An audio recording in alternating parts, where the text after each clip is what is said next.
지난 주일에 하나님을 아는 지식에 관해서 말씀을 드린 바가 있습니다. 지난 주일에는 누가 하나님을 잘 알게 될까 하는 데 대해서 말씀드리면서 지혜롭고 슬기 있는 사람이 아니라 뜻밖에도 어린아이같이 좀 어리고 미숙한 사람에게 하나님을 더 잘 알게 하시는 하나님의 은혜가 있다, 이것을 말씀드린 바가 있습니다. 오늘은 그거에 이어서 하나님은 어떤 분이실까 하는 것을 생각하려고 합니다. 하나님을 잘 알아야 된다고 그랬는데, 여러분, 우리가 하루에도 수십 번 수백 번 생각하고 또 부르는 하나님은 어떤 분이실까요? 저는 지금까지 목회를 하면서 마음속에 좀 불편하고 우려되는 바가 있습니다. 그건 뭐냐 하면 하나님을 대하는 태도가 너무 많이 망가지고 있다는 생각을 하기 때문입니다. 한마디로 하나님을 함부로 대하는 사람이 너무 많아 하는 생각을 가지게 되었어요. 여러분, 우리들은 본래 하나님의 형상대로 지음받은 최고의 존재였습니다. 그런데 아담과 하와가 선악을 알게 하는 나무 열매를 따먹고 죄를 지은 이후로 에덴에서 추방되었는데, 에덴에서 추방되었다는 것은 하나님과의 관계가 단절되었다는 의미죠. 생명의 근원이신 하나님으로부터 떨어지게 되니까 인생들은 생명이 없는 죽음의 존재가 되었고 멸망에 떨어지게 되었습니다. 그런데 자비로우신 하나님께서는 우리들을 그 멸망에 방치하지 않으시고 독생자 예수님을 세상에 보내주셔서 우리를 구원하십니다. 여러분, 우리 주님께서 이 땅에 오신 것이 얼마나 크고도 놀라운 은혜요 축복인지, 우리는 예수님을 통해서 하나님과의 끊어졌던 관계가 다시 연결이 되었고 하나님과의 교제가 회복이 되어서 하나님을 아버지라고 부르게 되었습니다. 다시 연결된 이 은혜로운 관계를 보여주는 말씀이 잘 아시는 마태복음 1장 23절이라 하겠습니다. 보라, 처녀가 잉태하여 아들을 낳을 것이요, 예수님의 탄생이죠. 그 이름을 임마누엘이라 하리라 하셨으니, 임마누엘의 뜻을 번역하면 여러분 뭡니까? 뜻이 하나님이 우리와 함께 계시다 함이라. 하나님으로부터 단절되었었는데 예수님께서 이 땅에 오심으로써 하나님과 우리가 다시 함께 있게 되었어요. 그래서 하나님은 우리의 아버지가 되셨고 우린 하나님의 넓은 품에 안겨서 한없는 사랑을 받게 되었습니다. 이 은혜와 복이 얼마나 큰지 영락의 성도들이 풍성하게 누리시기를 기원합니다. 거기까지는 참 좋은 말씀인데, 그런데 문제는 뭐냐 하면 하나님께서 우리를 품에 넣으시고 사랑하신다 하니까 우리도 모르는 사이에 우리가 하나님 앞에 버릇없는 아이가 되어가고 있다는 것입니다. 하나님을 함부로 대하는 마음이 우리 속에 생겨나는 게 아닌가 여겨집니다. 여러분, 우리 얘기는 잠시 놔두고 하나님을 함부로 대하는 이런 이야기는 세상에서는 벌써 오래전부터 있었던 것이죠. 13세기, 14세기에 남쪽 이탈리아에서부터 시작이 돼서 유럽에 퍼져나간 소위 르네상스 휴머니즘이라고 하는 게 있습니다. 휴머니즘이란 말 그대로 그 중심에는 인간이 앉아 있습니다. 여러분이 르네상스 휴머니즘은 지나간 긴 세월 동안 근대, 현대 세계를 일으켜 세운 어떤 중심 사상이라고 할 수 있는데, 그 한복판에 인간이 떡하니 앉아 있는 거죠. 지나간 수백 년은 하나님을 몰아내고 인간이 스스로 신이 되기 위해서 달려온 시간이었다고 말해도 과언이 아닙니다. 신을 몰아내기 위해서 인간은 두 개의 검을 휘둘러 왔습니다. 하나는 철학과 사상이라는 검이죠. 이걸 휘두르면서 인권을 얘기했고, 인간은 소중한 존재라는 걸 얘기했고, 인간이 하고 싶은 건 뭐든지 다 선하다는 식으로 이야기를 만들어 가다 보니까 요즘 와서는 하나님의 창조 질서를 위배하는, 인간됨을 오히려 파괴하는 동성애 같은 것을 인권의 이름으로 이야기하기까지 이르는, 어디로 갈지 모르는 지경에까지 이르게 되었습니다. 또 하나의 검은 과학이라고 하는 검인데, 첨단 과학을 앞세워서 신의 영역에 도전하는 일들이 얼마나 많이 이루어지고 있는지 알 수 없습니다. 예를 들면 지난 1971년에 워싱턴 대학의 조지 마틴이라고 하는 교수는 소위 마인드 업로딩이라고 하는 걸 이야기했습니다. 벌써 수십 년 전에 이야기한 거죠. 사람의 육체는 죽지만 그 어떤 위대한 사람의 생각 그리고 그 사상, 이런 것들을 그대로 보존하고 움직이게 만들 수 있다, 그런 겁니다. 그 모든 것을 디지털화 해가지고 인조 두뇌에다가 심고 로봇에다 심어가지고 그게 계속 불멸하도록 만들 수 있다는 식으로 이야기를 했어요. 그 분야에 계속 연구들이 이어져서 얼마 전에 어떤 글에 보니까 2030년 이전에 그걸 구현해낼 수 있다는 식으로 말하는 것을 보았어요. 그런가 하면 2009년 켄터키 대학의 교수였던 그 파보스 자보스라는 사람이 자기가 복제 인간을 만들었다고 발표했거든요. 깜짝 놀라게 했죠. 그럼 복제 인간이 지금 누구냐, 도대체 어디 살고 있느냐 했을 때 그건 차마 말해줄 수 없다는 식으로 얼버무렸는데, 그래 사람들은 그 거짓말이라고 무시하기도 했어요. 그러나 복제 인간을 만들겠다는 식의 그런 과학적 노력은 전 세계에서 은밀하게 진행 중에 있지 않습니까? 여러분, 이런 것들이 다 신의 영역에 도전하는 거죠. 그래서 인간은 신을 몰아내고 자기가 그 자리에 앉아서 이제 신 노릇을 하는 겁니다. 여러분, 우리가 우상숭배 그러면 하나님이 아닌 어떤 깎아 만든 목상이나 석상, 아니면 어떤 권력이나 부, 이런 걸 추구하는 걸 우상숭배라고 말했었는데, 요즘의 우상숭배는 좀 이상해졌어요. 인간이 자신을 신으로 섬기는 우상숭배에 지금 다 빠져 있다 하는 것입니다. 그래서 여러분, 이 세상에는 하나님을 하나님으로 대접하지 않은 지가 오래됐어요. 그러면 하나님은 정말 그렇게 함부로 대해도, 아무렇게나 말해도, 무시해도 좋은 그런 존재일까요? 여러분, 절대로 그렇지 않습니다. 이 성경은 초지일관 하나님은 크고 위대하신 분임을 우리에게 말씀하고 있습니다. 여러분, 오늘 읽은 본문은 그것을 보여주는 많은 말씀들 중에 하나라고 할 수가 있겠습니다. 출애굽한 이스라엘 백성은 3개월 되었을 때 시내 광야에 도착을 했는데, 시내산이 우뚝 솟아있는 넓은 광야죠. 그런데 거기서 그들은 상상도 못할 체험을 하게 되었는데, 하나님께서 강림하시는 하나님의 임재 체험을 하게 된 것입니다. 여러분, 사람이 경험할 수 있는 것 중에서 하나님의 임재를 체험하는 것보다 더 놀라운 체험이 어디 있겠습니까? 그 이전까지는 하나님께서 모세에게 말씀하시고 모세는 백성에게 전달해 줬고 백성은 그저 전달받을 뿐이었는데, 이제는 모든 이스라엘 백성들이 보는 가운데 하나님께서 강림하신다. 정말 놀라운 거 아닙니까? 물론 하나님의 강림을 기다리는 건 쉬운 건 아니었죠.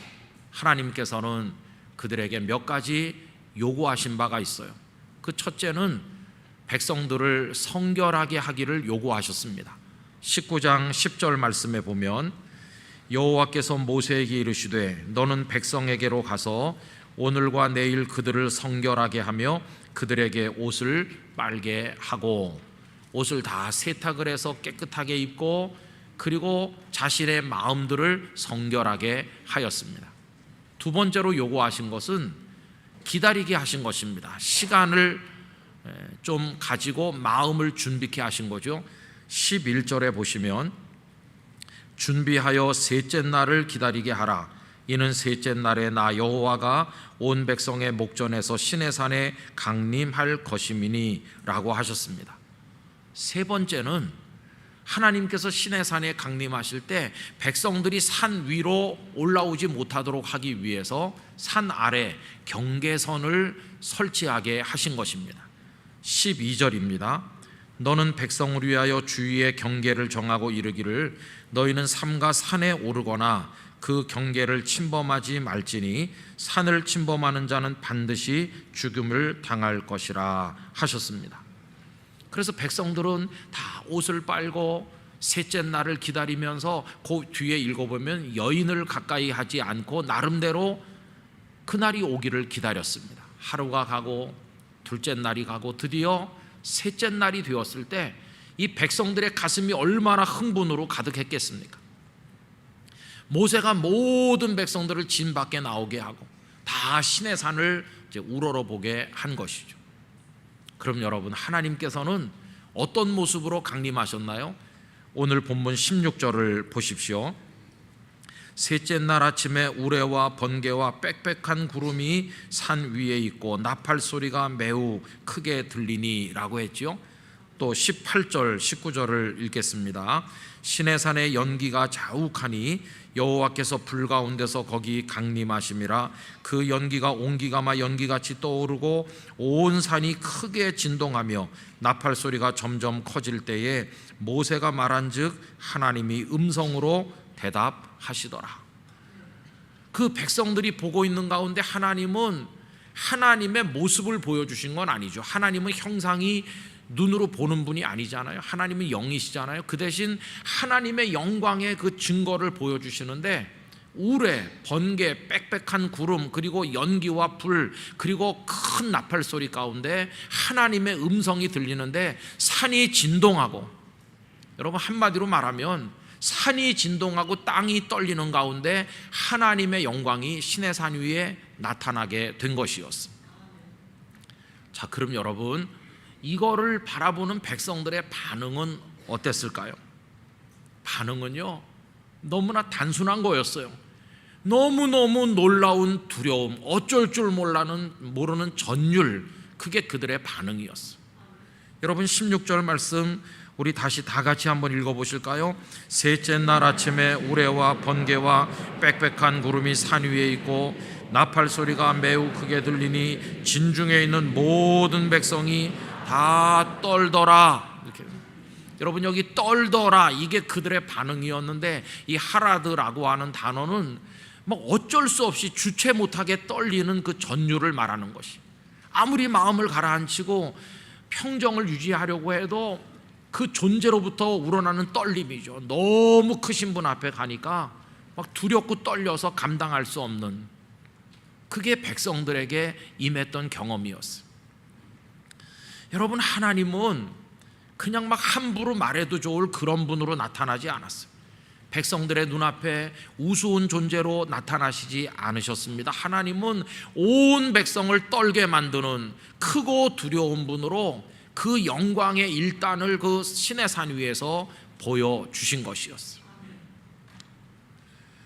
하나님은 그런 분이셨어요. 그래도 하나님께서는 이 백성 중에 누구 하나라도 그 경계선을 돌파해서 산으로 올라올까 봐 모세에게 그들이 올라오지 못하도록 하라고 말씀하셨죠. 24절을 제가 읽어보겠습니다. 여호와께서 그에게 이르시되 가라, 너는 내려가서 아론과 함께 올라오고 제사장들과 백성에게는 경계를 넘어 나 여호와에게로 올라오지 못하게 하라. 내가 그들을 칠까 하노라. 산 위에 형언하기 힘든 모습으로 강림하신 하나님께서 모세에게 백성들이 경계를 넘지 못하게 하라. 그래서 백성들은 산 아래, 산 기슭에 머물러 있어야만 했습니다. 결국 그날 백성들이 경험한 것은 하나님의 어마어마하신 그 크심과 위대하심을 알게 된 것이고, 그 앞에서 자신은 떨 수밖에 없는 존재임을 깨닫게 된 것이었고, 그들의 위치는 산 아래 머무르는 것이었습니다. 여러분, 하나님은 이런 분으로 나타나셨어요. 그런데 사람들은 어떻게 하고 있나요? 그 경계선을 돌파하여 올라간 지가 오래예요. 다 산 위로 올라가서 하나님이 있는지 보자 그러면서 다 올라가는 거예요. 헬리콥터 타고 산 위에 올라가고 비행기 타고 더 높이 올라가서 한참 있다가 아무리 찾아도 시내산에 하나님은 없더라 이렇게 말하면서 하나님은 죽었어 혹은 하나님은 애초부터 없었다 이렇게 말하는 사람들이 넘쳐나고 있어요. 그러나 여러분, 오늘 본문에 여러 군데 보는 것처럼 시내산이 하나님의 거처인 것은 아니죠. 하나님의 거처를 말할 수 있는 존재가 어디 있겠어요? 하나님은 안 계신 곳이 없으신 무변광대하신 하나님이신데 시내산에 잠시 그들에게 그 놀라운 모습으로 임하셨을 뿐이지 시내산 동굴을 뒤지고 시내산 바위 틈을 뒤진다고 하나님이 거기 웅크리고 계신가요? 11절 끝에도 보면 나 여호와가 온 백성의 목전에서 시내산에 강림할 것임이니, 강림하셨을 뿐이지 거기 계신 하나님은 아니시죠. 그런데 사람들은 하나님에 대해서 함부로 말하기 시작하였어요. 하나님께 대해서는 함부로 말하면서 인간 자신은 한없이 축혀 세우게 되었어요. 여러분, 요즘에 부모님들이 아기를 키울 때 어떻게 키우나요? 너 정신 차려라, 너는 연약한 존재, 이렇게 키우는 부모가 있습니까? 없습니다. 내 새끼 세계에서 최고 이렇게 하면서 너는 왕이야, 공주야, 너 하고 싶은 게 기준이야, 너 마음대로 해, 다 해줄게, 이렇게 합니다. 그래서 애들은 어려서부터 자기가 왕인 줄 알고 커요. 자기가 하고 싶은 게 세상의 기준인 줄 알아요. 그래서 마구 저지르고 다니는 거예요. 근데 누가 이 녀석아 그건 아니야, 그건 틀린 거야, 이렇게 바로잡아 주려고 그러면 그 사람이 다 비난받아요. 바로잡아 주려는 사람이 비난받는 시대, 하고 싶은 대로 다 하라고 하는 사람이 박수받는 시대, 갈수록 혼란하고 무절제한 사회, 세상은 소용돌이 속에 말린 지가 너무 오래됐어. 아주 세련되고 현대적 감각에 뛰어난 소통을 하려면 무조건 박수 쳐주고 다 하라고 그래야 되지. 그건 틀렸다 이렇게 말하는 사람은 참 얼마나 많은 욕을 먹는지 몰라요. 그 세상은 요지경이 되고 있어요. 그저 하고 싶다는 거, 그게 곧 인권이고, 부끄러운 줄 모르고 너무너무 당당하고 인간이 진리의 기준이 되는 그런 세상, 인간이라는 것 때문에 무조건 용서받는 세상, 그런 세상으로 왜곡된 지가 이미 오래입니다. 그래서 이 세상의 사람들은 하나님의 영역을 손바닥만큼도 남겨두려고 하지 않아요. 신의 불가침 영역이, 신비의 영역, 거룩의 영역이 있어야 되는데 다 해치고 들어가서 하나님은 없다고 말하게 되었어. 하나님께 도전하고 있습니다.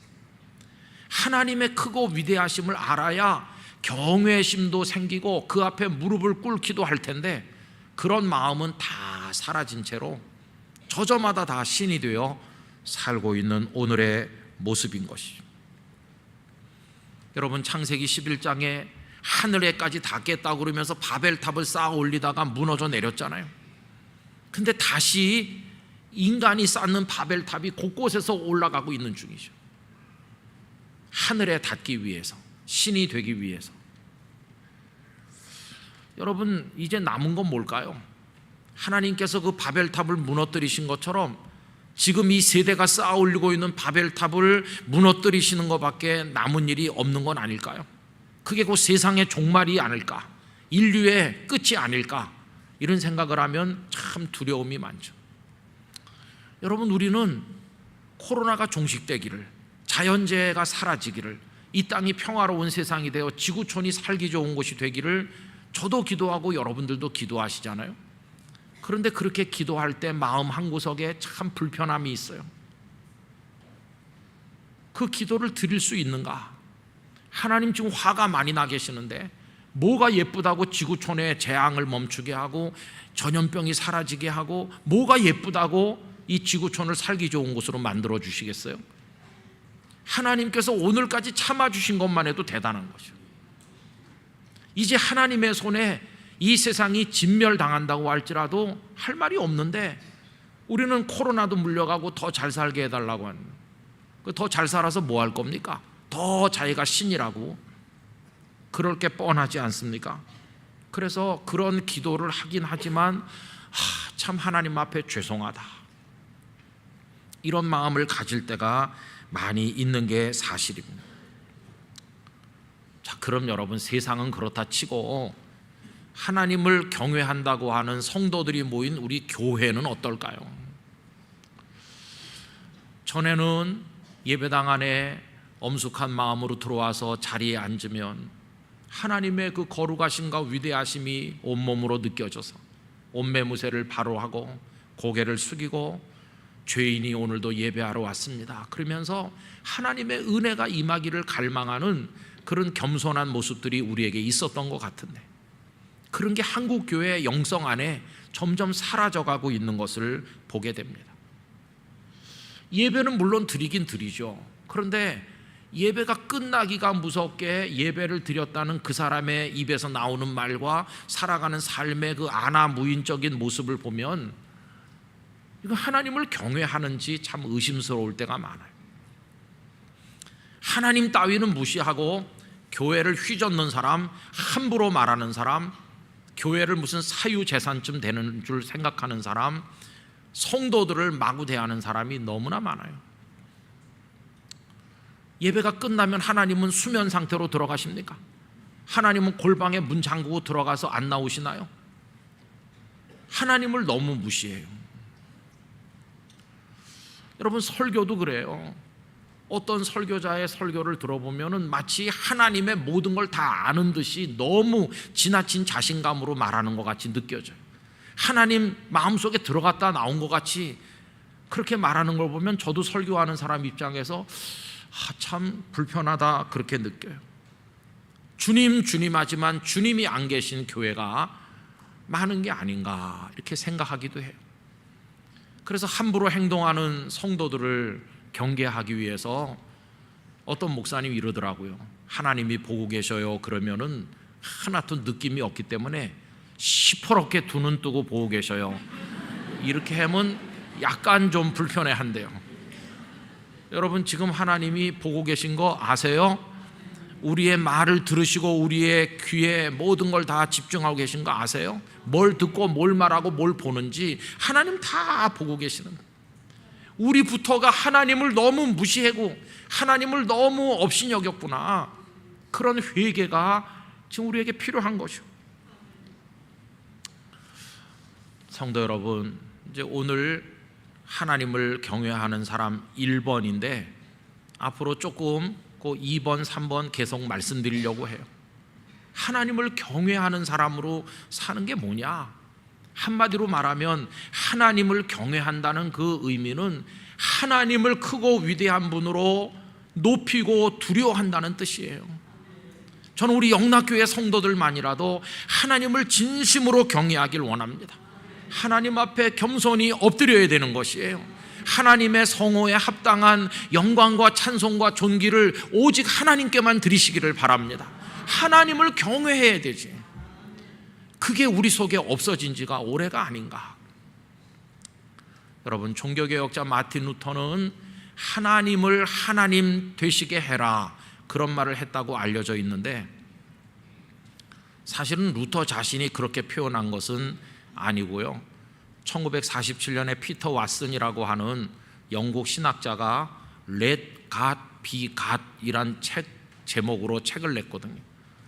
하나님을 하나님 되시게 하라. 그래서 이제 그 문장이 유행한 것이죠. 루터는 그런 표현을 쓰진 않았고 이렇게 많이 했어요. 하나님은 하나님이시다, 이렇게. 의미는 동일해요. 하도 세상 사람들이 하나님을 우습게 여기고 멸시하니까 그런 하나님이 아니시다, 하나님은 크고 위대한 분이시니 그 하나님을 하나님 되시게 높여드려라, 그런 뜻으로 얘기한 것이죠. 여러분, 당시 굉장히 유명한 인문주의자 에라스무스라는 사람이 있었는데 에라스무스와 루터의 논쟁이 유명합니다. 그때가 1524년, 1525년 그 무렵이죠.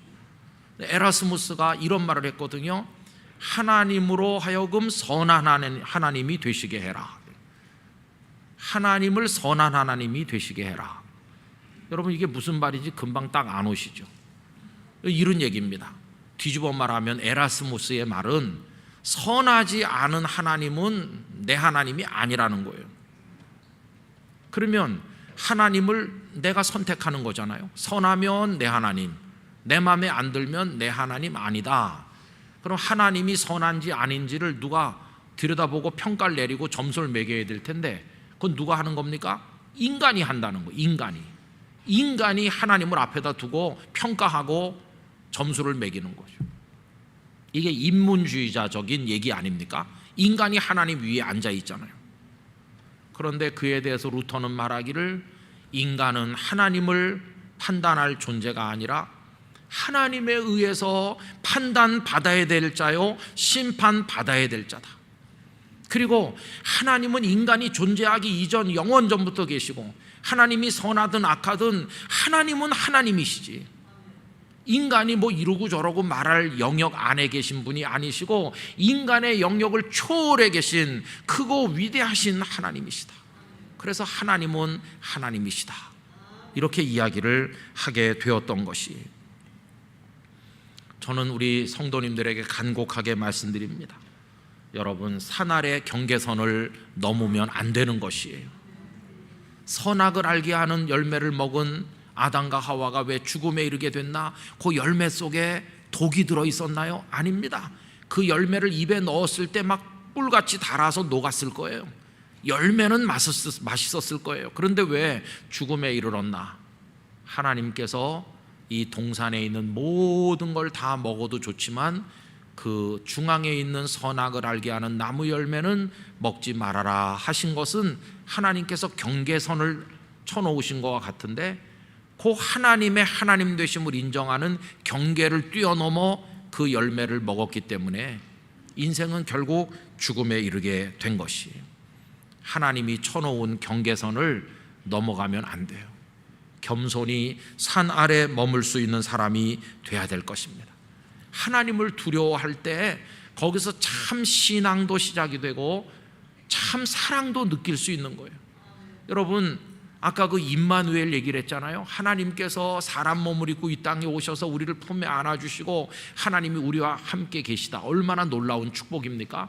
그런데 하나님을 우습게 생각하면 어떻게 될까요?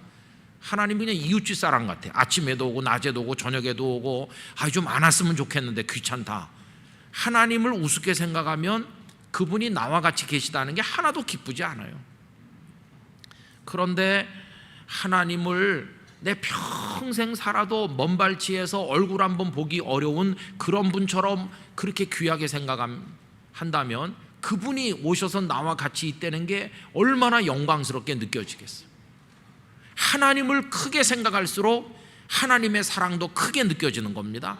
하나님을 우습게 여기면 하나님의 사랑도 별거 아닌 것 같이 여겨지는 것이, 누가 감격하고 누가 기뻐하고 누가 하나님 앞에 기뻐 뛸 수 있는가? 하나님을 크게 생각하는 사람이 그 사랑을 받는 감격도 크다고 하는 걸 우리 성도님들 기억하시기를 바라는 것입니다. 위대하신 창조주, 나의 아버지, 그 영광의 끝을 알 수 없는 그 놀라우신 분, 크고 위대하신 분이 나를 사랑하시고 나 같은 죄인을 품어 안으신다.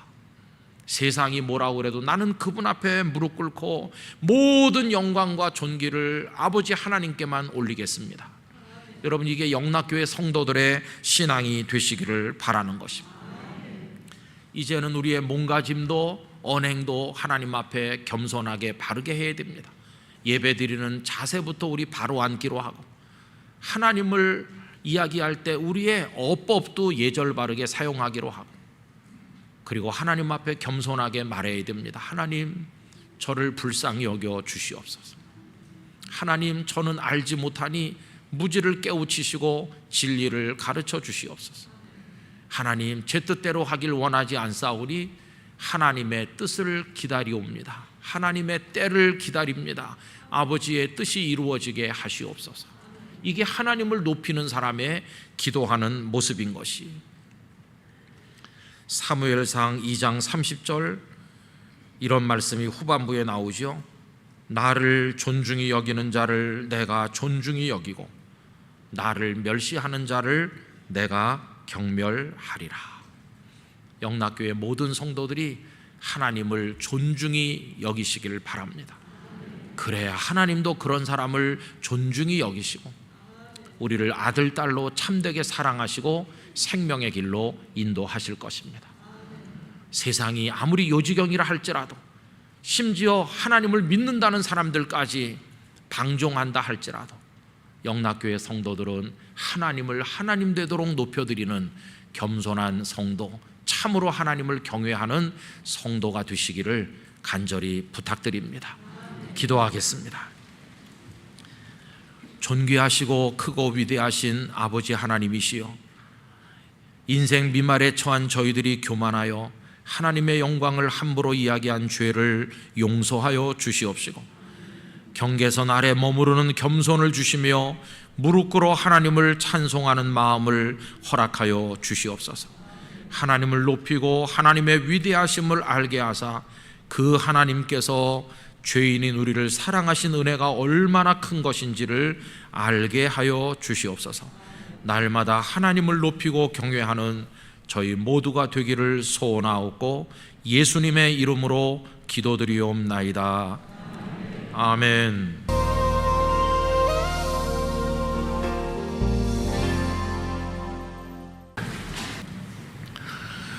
어느 날 대제국 애굽을 통치하는 바로가 깊은 번뇌에 빠졌습니다. 연거푸 2번 꿈을 꾸었는데 이 꿈이 애굽의 미래와 흥망성쇠와 깊은 관계가 있다고 생각되는데 아무리 생각을 해도 도무지 그 뜻을 알 수 없었기 때문입니다. 온 나라 안의 술객과 박사들을 다 모아서 꿈을 이야기해 주면서 그 뜻이 무엇인지 알아내도록 했지만 알 수가 없었습니다. 그의 가슴이 새카맣게 타들어가는 것 같고 너무나도 안타까운 지경에 있게 되었습니다. 바로 그때 왕의 술 맡은 관원이 사람을 하나 천거했는데 다름 아닌 요셉이었습니다. 이 관원은 한때 바로에게 죄를 범해서 감옥에 갇혔던 적이 있었는데 그 감옥에서 꿈을 꾸었고 거기서 만난 히브리 노예 출신의 죄수 요셉이 그의 꿈을 해석해 주었는데 그 해석대로 이루어져서 2년쯤 전에 복직한 바가 있었습니다. 세월이 무심해서 그는 그 요셉을 까맣게 잊고 있다가 왕의 고통을 보면서 요셉을 떠올리게 된 것입니다. 그래서 오늘 말씀에 보는 대로 요셉이 바로 앞에 서게 되었습니다. 이 세상에서 가장 낮은 자처럼 보이지만 사실은 하나님 앞에 가장 존귀한 요셉이 이 세상에서는 가장 높은 자로 보이지만 하나님도 모르고 갈 바를 모르는 바로 앞에 서서 하나님의 뜻을 이야기하게 된 대단히 놀라운 장면이라고 말할 수 있겠습니다. 여러분, 오늘 읽은 본문의 15절은 요셉에게 건넨 바로의 말입니다. 바로가 요셉에게 이르되 내가 한 꿈을 꾸었으나 그것을 해석하는 자가 없더니 들은즉 너는 꿈을 들으면 능히 푼다 하더라. 여러분, 이에 대한 요셉의 말이 16절에 나오고 있습니다. 16절을 다 같이 읽겠습니다. 요셉이 바로에게 대답하여 이르되 내가 아니라 하나님께서 바로에게 편안한 대답을 하시리이다. 아멘. 이 16절 말씀 중에서 편안한 대답이라고 하는데 주목하시기를 바랍니다. 여기 편안한이라고 번역된 단어는 성도님들께서 너무도 잘 아시는 샬롬이라고 하는 단어입니다. 편안한 대답이 뭘까요? 그 전에는 가슴이 타는 것 같고 고통스럽고 안타까웠었지만 그 대답을 듣고 나니 걱정과 근심이 다 사라지고 마음의 평화가 찾아오는, 평안이 찾아오게 되는 대답, 이게 바로 편안한 대답이고 샬롬의 대답인 것이죠. 이제 바로가 요셉을 통해서 꿈의 해석을 듣고 나면 그의 마음의 근심과 걱정이 다 사라지게 될 거라고 하는 위로의 이야기였습니다. 이제 드디어 요셉이 꿈을 해석해 주는데 왕이 꾼 꿈대로 하면 앞으로 7년 동안 전례 없는 풍년이 올 것이고 그 다음에는 들어본 적이 없는 무서운 흉년이 연거푸 7년이 오게 될 겁니다. 그러니 풍년이 올 때 잘 준비하셔서 그 흉년에 대비하셔야 합니다. 이렇게 이야기를 해 주었습니다. 여러분, 희망이 없는 것 같았는데 잘 준비하면 이 나라가 살아남을 수 있다는 말을 듣고 나는 순간 이 바로 가슴 속에 있던 응어리가 다 풀리면서 평화가 찾아왔으니 요셉이 전달해 준 말은 문자 그대로 샬롬의 대답이었다고 할 수가 있겠습니다. 바로는 너같이 하나님의 영광에 감동된 자를 어디서 찾겠느냐? 요셉을 애굽의 총리로 세워서 그에게 그 모든 과제를 맡긴 것을 우리가 알고 있습니다. 여러분, 잘 아시는 이야기죠. 그런데 여기서 우리가 한 가지 생각을 해볼 게 있습니다. 그것은 지금 바로의 가슴이 너무도 답답하고 번뇌에 사로잡혀 있었는데 우리가 이 말씀을 전후로 읽어보면 사실은 바로보다도 속이 더 많이 타는 사람이 있다는 겁니다. 바로보다도 속이 더 타들어가는 사람이 누굴까 생각을 해보면 다름 아닌 요셉이지요. 여러분, 요셉의 속이 더 답답하고 더 괴로운 이유가 뭘까요? 그의 인생이 꼬일 대로 꼬여 있질 않습니까?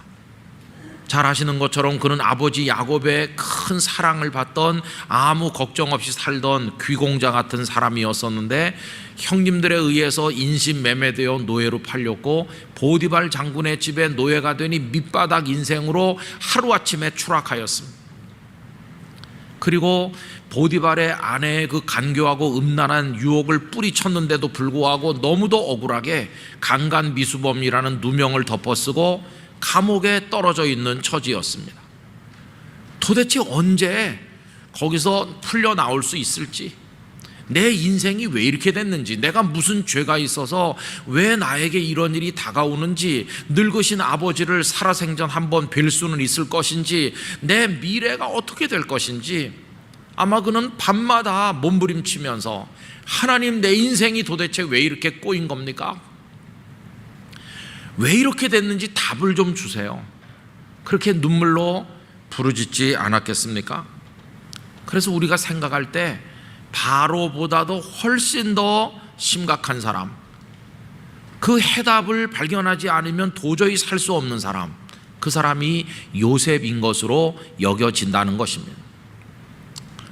그런데 참 이상하죠. 지금 바로 앞에 서 있는 요셉의 모습을 보세요. 그가 분노와 원망에 사로잡혀서 떨면서 자신의 인생에 다가온 이 저주 같은 상황에 대해서 몸부림을 치고 절규하고 있는가? 그게 아니더라는 것이에요. 아까도 말씀드린 것처럼 그는 마치 아무 일도 없다는 듯이 대단히 행복한 인생을 살고 있는 사람처럼 평온한 가운데 바로 앞에 서서 하는 말이 하나님께서 바로에게 편안한 대답을 하실 겁니다. 오히려 그를 위로하는 말을 하고 있지 않습니까? 도대체 이 보잘것없는 죄수의 마음을 채우고 있는 그 평화는 어디서 온 것인가? 어떻게 요셉은 꼬인 인생을 살면서도 태연할 수 있는 것인가?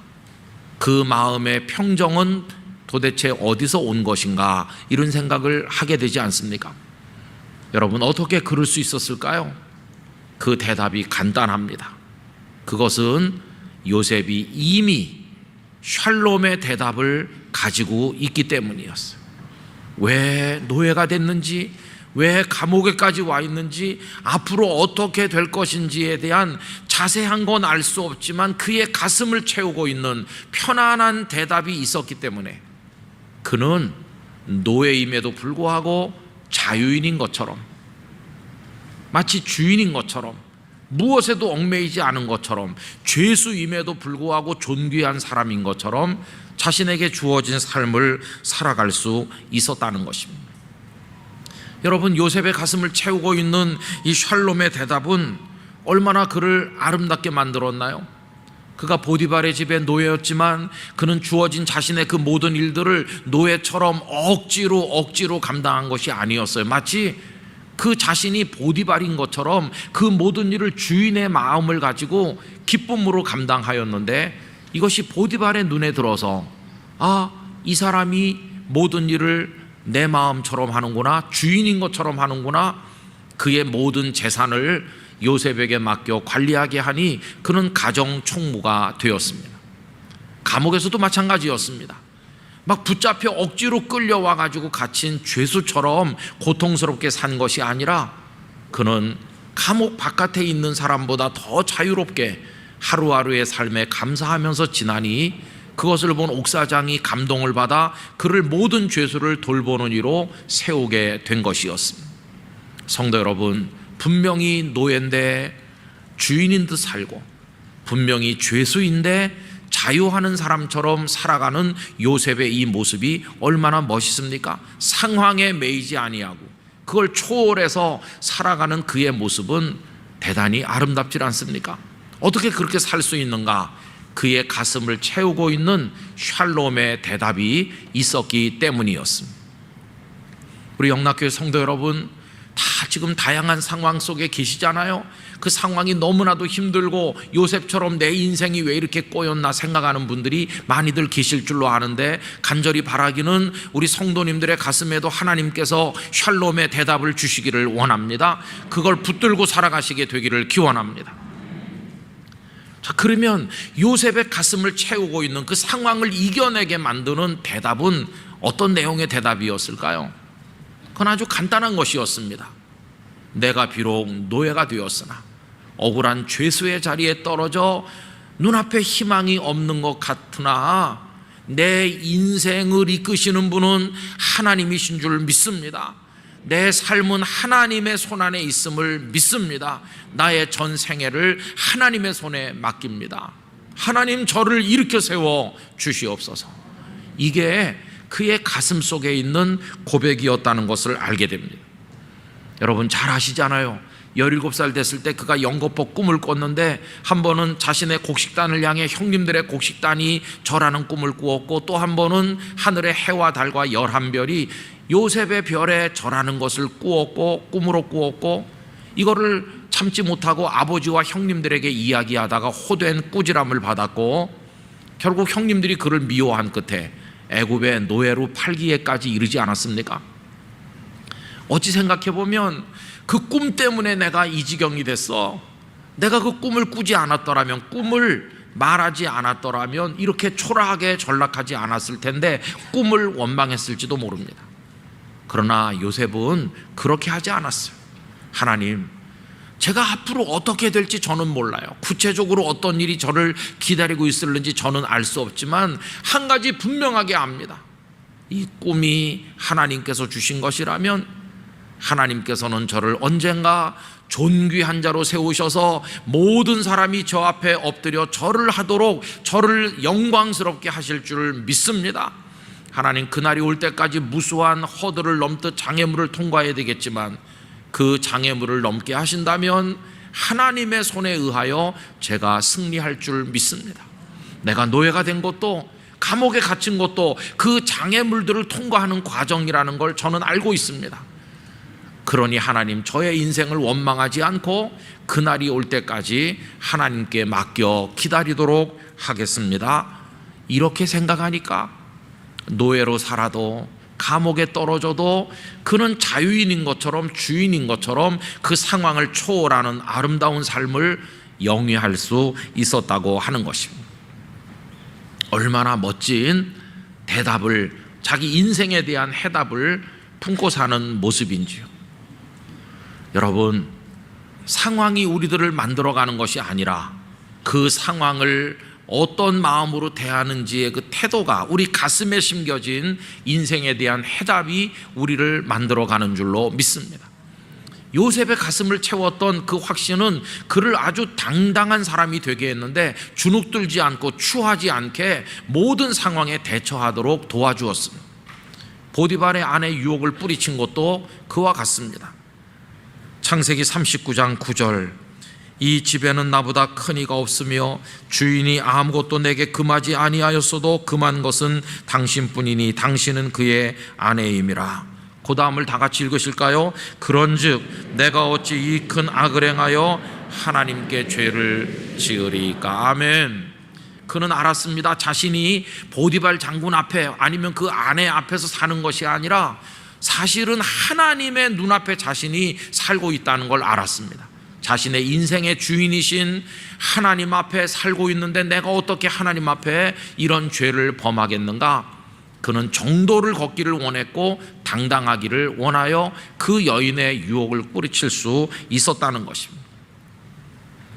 그래서 그는 자신의 인생도 그렇고 다른 사람의 인생도 손에 쥐고 인도하시는 분이 하나님이시요 모든 사람의 삶이 하나님의 주권 아래 있다는 사실을 알게 되었습니다. 그래서 그는 관원들의 꿈을 해석할 때도 하나님을 알지도 못하는 그들에게 하나님 이야기를 하지 않았습니까? 창세기 40장 8절에 보면 그들이 그에게 이르되 우리가 꿈을 꾸었으나 이를 해석할 자가 없도다. 요셉이 그들에게 이르되 해석은 누구에게 있습니까? 하나님께 있지 아니하니까 청하건대 내게 이루소서. 그 신분이 높은 관원들에게 하는 말이 당신들이 꿈을 꾼 것이 하나님의 주신 꿈이라면 그 해석은 하나님의 뜻 안에 있는 것이니 하나님께서 당신들의 인생을 붙들고 계시니 나에게 말해 보십시오. 그는 남의 인생도 하나님의 손안에 있음을 깨닫게 되었던 것이죠. 성도 여러분, 지난 주일에 하나님을 경외하는 사람이라는 첫 번째 말씀을 나누었습니다. 하나님을 경외하는 사람은 누구인가? 지난주에 나눈 말씀을 요약을 하면 하나님이 얼마나 광대하시고 위대하시고 높으신 분인지를 제대로 깨달아서 그분 앞에 겸손히 머리 숙이고 그분을 두려워함으로 그 하나님 앞에만 영광과 찬송을 세세무궁토록 올리는 사람, 그 사람이 하나님을 경외하는 사람이라고 말씀드렸습니다. 오늘 하나님을 경외하는 사람 두 번째 시간인데 누가 하나님을 경외하는 사람인가? 여러분, 그 대답은 이겁니다. 내 스스로도 아니고 다른 사람의 손에 의해서도 아니고 나의 인생은 온전히 하나님의 손안에 있음을 믿는 사람, 그래서 하나님의 인도하심 아래 인생을 가져다 놓는 사람, 모든 결정과 모든 삶을 하나님의 주권 아래 자리 잡게 만드는 그 사람, 그 사람이 바로 하나님을 경외하는 사람인 것입니다. 여러분, 이런 사람은 낮이나 밤이나 하나님 앞에 있기를 소원하는 것입니다. 순경을 만나서 형통하도 역경을 만나서 어려워도 자신의 인생이 하나님의 손안에 있음을 확신하는 사람이 되는 것입니다. 그리고 하나님께서는 일을 시작하시고 진행하셔서 성취하시는 분인 것을 분명히 믿는 것입니다. 하나님께서 자신에게 주신 꿈, 관원들에게 주신 꿈, 바로 왕에게 주신 꿈도 다 하나님께서 주장하시는 그 모습을 보여주는 것이라고 생각했기에 그는 바로의 꿈을 해석할 때도 그 우상 숭배자에 불과한 바로에게 하나님을 계속해서 이야기하는 걸 보게 되죠. 여러분, 41장 25절에 요셉이 이렇게 말합니다. 요셉이 바로에게 아뢰되 바로의 꿈은 하나라. 하나님이 그가 하실 일을 바로에게 보이심이니이다. 풀어서 말하면 바로 왕이시여 당신이 대제국의 최고 통치자인 줄 생각하시겠지만 당신과 당신의 나라는 하나님의 손안에 있습니다. 그걸 이야기하는 거죠. 또 41장 32절 바로께서 꿈을 두 번 겹쳐 꾸신 것은 하나님이 이 일을 정하셨습니다. 하나님이 속히 행하시리니. 정하시는 분도 하나님, 행하시는 분도 하나님. 인생사 모든 것에 대본을 하나님이 쓰시고 연출도 하나님이 하신다는 것을 그가 믿고 있었다는 것입니다. 여러분, 이것이 그의 가슴을 채운 샬롬의 대답이었습니다. 하나님께서 나를 붙드신다면 어떻게 인도하시는지 나는 하나님만 따르겠습니다. 걱정하지 않고 염려하지 않겠습니다. 내 마음을 하나님의 평안이 채우도록 살겠습니다. 이것은 그가 총리가 된 다음에 더 분명하고 확실해졌어요. 총리가 되고 난 다음에 결혼을 해서 아들 둘 므낫세와 에브라임을 낳아서 그런 이름을 짓는데 그 이름 속에도 이 신앙 고백이 담겨 있습니다. 41장 51절 52절을 제가 읽어보죠. 요셉이 그의 장남의 이름을 므낫세라 하였으니 하나님이 내게 내 모든 고난과 내 아버지의 온 집이를 잊어버리게 하셨다 하며 차남의 이름을 에브라임이라 하였으니 하나님이 나를 내가 수고한 땅에서 번성하게 하셨다 함이었더라. 여러분, 결정적인 것은 흉년이 드디어 시작이 되었는데 형님들이 곡식을 사러 와서 그 앞에 무릎을 꿇었잖아요. 우여곡절 끝에 자신이 요셉이라는 걸 밝히자 형들이 너무 두려워서 떨었죠. 그때 그 형님들에게 그가 했던 말이 무엇인가요? 45장 5절, 당신들이 나를 이곳에 팔았다고 해서 근심하지 마소서, 한탄하지 마소서. 하나님이 생명을 구원하시려고 나를 당신들보다 먼저 보내셨나이다. 이거 풀어서 말하면 이런 겁니다. 형님들 두려워하지 마세요. 겉으로 보면 형님들이 저를 팔았기 때문에 제가 여기 노예로 온 것 같이 보이지만 저의 인생을 붙들고 계시는 분은 형님들이 아니고 하나님이십니다. 하나님께서 저를 보내신 겁니다. 우리 가족도 구원하고 이 애굽 사람들도 흉년에서 구원하시려고 하나님이 보내셨으니 형님들 두려워하지 마세요. 전 형님들에게 복수 같은 거 하지 않습니다. 하나님이 하신 일입니다. 또 45장 8절, 우리 화면을 보면서 다 같이 읽으실까요? 그런즉 나를 이리로 보낸 이는 당신들이 아니요 하나님이시라. 하나님이 나를 바로에게 아버지로 삼으시고 그 온 집의 주로 삼으시며 애굽 온 땅의 통치자로 삼으셨나이다. 여러분, 요셉은 이렇게 자기 인생을 사람의 손안에 둔 것이 아니라 하나님의 전능하신 주권적인 손안에 가져다 놓았는데, 이게 바로 그가 하나님을 경외하는 믿음의 방식이었습니다. 이랬기 때문에 그는 초지일관 하나님께서 하셨다는 걸 고백하게 되었습니다. 나중에 아버지 야곱이 연로하셔서 세상을 떠나고 장례식이 끝난 다음에 그 형님들이 두려워해서 찾아와 용서를 구했을 때 그때도 똑같이 말하죠. 창세기 50장 19절 20절입니다. 요셉이 그들에게 이르되 두려워하지 마소서, 내가 하나님을 대신하리이까. 다 하나님이 하신 건데 내가 어떻게 형님들에게 복수하고 그렇게 하겠습니까? 하나님이 하신 일이에요. 이렇게 말하면서 20절, 당신들은 나를 해하려 하였으나 하나님은 그것을 선으로 바꾸사 오늘과 같이 많은 백성의 생명을 구원하게 하시려 하셨나니.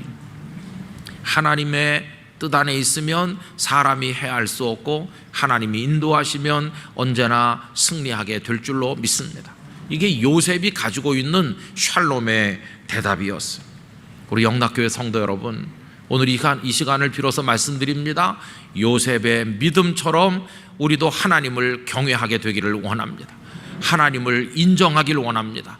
하나님의 손에 우리 인생을 맡기기를 원합니다. 내가 결정한다, 남이 결정한다 이렇게 하지 마시고, 내가 지금 꼬인 인생을 살던 어려운 인생을 살던 하나님의 손안에 맡겨드리나이다. 이게 하나님을 경외하는 우리의 믿음이 될 것입니다. 오늘 여기 삼부 예배 드리는 이 자리에, 우리가 이 자리에 앉게 된 것 하나님의 인도하심의 결과입니다. 다른 데 있지 아니하고 하나님을 불신앙하지 않고 비록 부족하고 연약하지만 하나님 앞에 영락교회 이 자리에 있게 된 것 하나님께서 우리 인생을 붙드셨기 때문인 줄로 믿습니다. 여기까지만이 아니라 얼마가 될지 모르지만 우리의 남아있는 자투리 같은 남은 시간 또한 영원한 주님이 준비하신 천국에 이르는 그때까지 우리 미래가 하나님의 손안에 있을 것입니다. 그래서 요셉도 그 가족들의 미래, 후손들의 미래를 하나님 안에서 이야기하죠.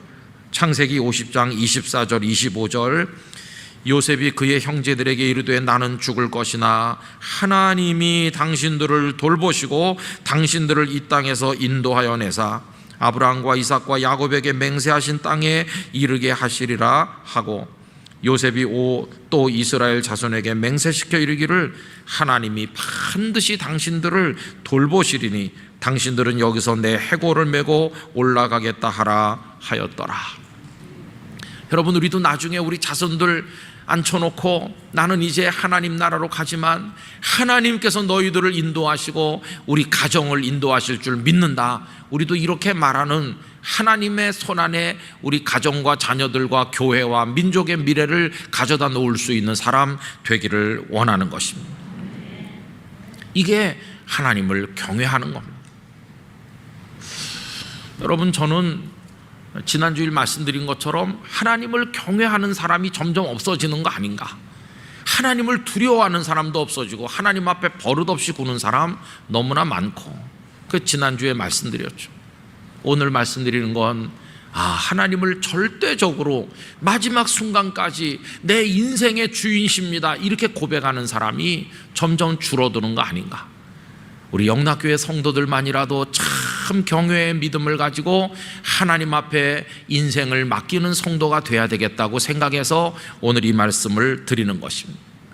하나님께서 어떤 답을 주시든지 그 답을 편안한 대답으로, 샬롬의 대답으로 여러분들 마음에 받으시기를 부탁드립니다.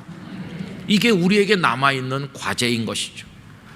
그런데 여러분, 하나님께서 우리에게 주시는 대답이요, 우리 인생에 대한 대답이 크게 두 가지 종류가 있어요. 하나는 이런 겁니다. 너 요새 많이 힘들지? 요새 너 지금 노예가 됐고 감옥에 있어서 얼마나 힘드냐? 근데 조금만 기다려. 조금만 있으면 넌 총리가 될 거야. 이렇게 미래가 열려있는 희망적인 대답이 그 첫 번째 대답이에요. 여러분, 이런 대답을 우리에게 주신다면 우리도 그 샬롬의 대답으로 받아들이기가 쉬울 거예요. 왜냐하면 조금만 견디면 된다고 하시니까, 조금만 참으면 된다고 하시니까 지금도 참았는데 조금 더 참지요. 이때는 샬롬의 대답으로 받기가 그다지 어렵지 않아요. 그런데 하나님께서 주시는 대답의 두 번째는 이런 것도 있어요. 너 이제 다 내려놔라. 여기까지야, 여기까지. 그동안 수고가 많았어. 이런 대답은 미래로 열린 대답이 아닌 것 같이 보여요. 그냥 여기서 다 내려놓으라고 하시니까. 그래서 이걸 기쁨의 대답으로, 평안의 대답으로 받기가 너무 힘들어요. 그냥 가슴이 답답한 슬픈 대답이죠. 왜 나에게 이런 답을 주시나. 성경에 이런 답을 받은 이들이 많이 나옵니다. 예를 들자면 그 중에 한 분이 모세라고 생각합니다. 남다른 열정으로 80세 부름받아서 하나님의 사람이 되어서 그 백성들을 애굽에서 가나안으로 이끌기 위해 그 많은 사람들의 도전과 많은 문제들을 하나하나 헤쳐나가면서 가나안을 향해 달려왔잖아요. 모든 걸 다 쏟았잖아요. 그런데 어느 날 그런 모세에게 하나님께서 말씀하시기를, 모세야, 여기까지다. 수고 많이 했어. 이젠 다 내려놓고 너 비스가산 꼭대기에 올라와서 가나안 땅이 저기구나 이렇게 한번 훑어봐. 그리고 이제 너는 내게로 오너라.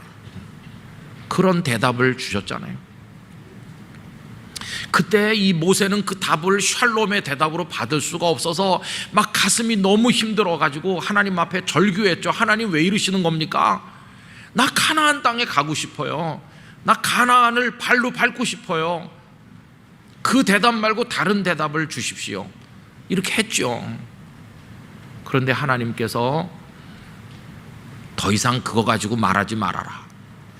이제 너는 나한테 오면 되는 거야. 이렇게.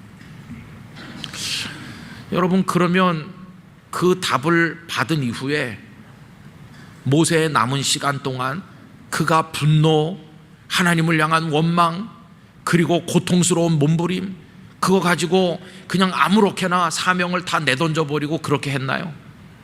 아니었어요.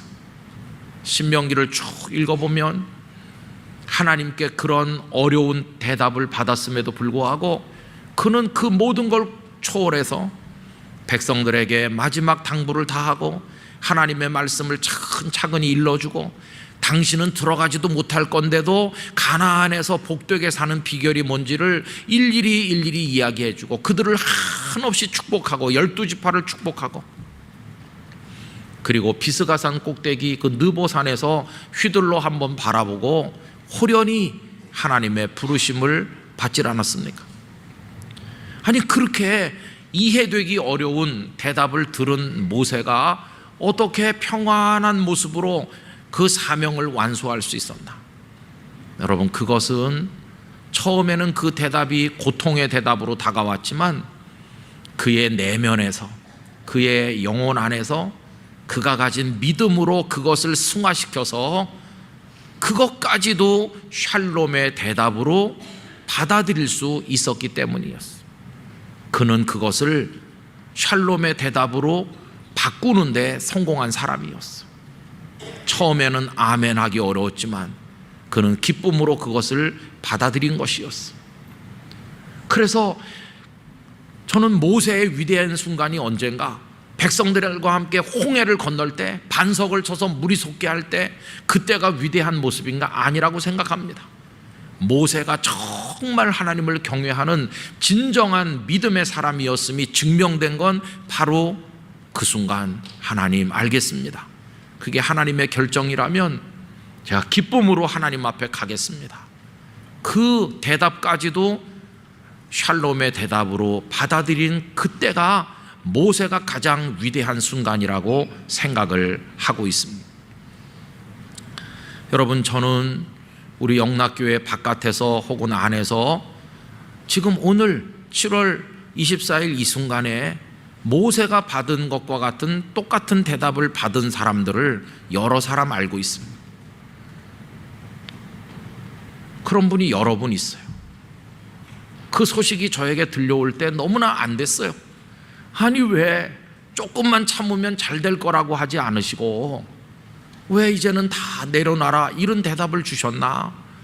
그것을 샬롬의 대답으로 기쁘게 받을 수가 있나? 그분들이 얼마나 힘들어할까? 그래서 저도 새벽에 나가서 그 대답을 한번 바꿔보려고 모세가 기도하듯이 저도 그분들을 위해 기도하기도 해요. 그리고 어떤 때 너무 마음이 안타까워가지고 그 만나기도 하고, 어떤 때 전화를 걸 때도 있어요. 얼마나 힘이 드세요? 그 답을 받아든 심정이 어떠세요? 이렇게 질문하면서 위로하려고 해요. 그런데 나중에 위로받는 건 저예요.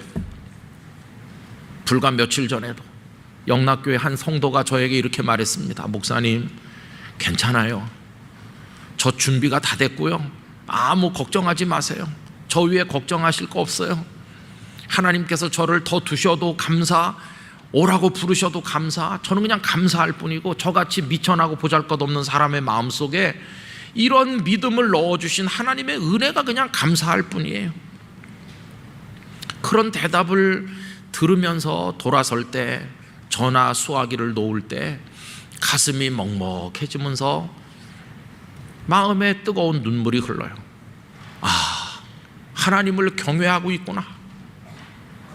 극한의 상황에서 패배하고 몸부림치고 있는 게 아니라 그 상황에서도 하나님을 경외하는 믿음을 키워나가면서 그 믿음이 얼마나 순도가 높은 참 믿음인지를 모든 사람들에게 보여주는 가장 숭고한 승리를 그분들이 지금 거두고 있는 중이구나.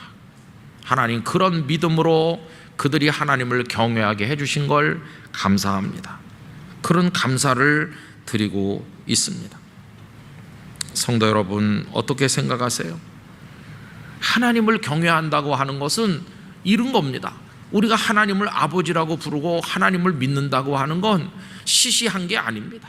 우리의 삶과 생명 전체를 다 하나님의 손에 맡기고 하나님의 주권에 순종하면서 하나님의 뜻대로 전진하며 모든 상황에서 감사하고 샬롬을 맛보는 것, 그게 여호와 하나님을 경외하는 것입니다. 우리도 삶도 맡기고 죽음까지도 맡기기를 기원합니다. 언젠가 하나님은 우리에게 이렇게 말씀하실 겁니다. 조금만 기다려라, 잘 될 거야, 이렇게 대답하시고 정말 조금 견뎠더니 승리케 할 때가 있을 거예요. 여러분, 그럴 때는 그걸 간증거리가 되게 해서 사람들 앞에 간증할 겁니다. 하나님께서 저를 이렇게 회복시켜 주셨다고, 이렇게 지금 극복되었다고, 하나님은 위대하시다고. 그런 은혜를 경험하신다면 많이 간증하시길 바랍니다. 그러나 언젠가 우리 모두는 끄트머리 한 번은 두 번째 대답을 들을 겁니다. 그때는 간증거리가 아니겠죠.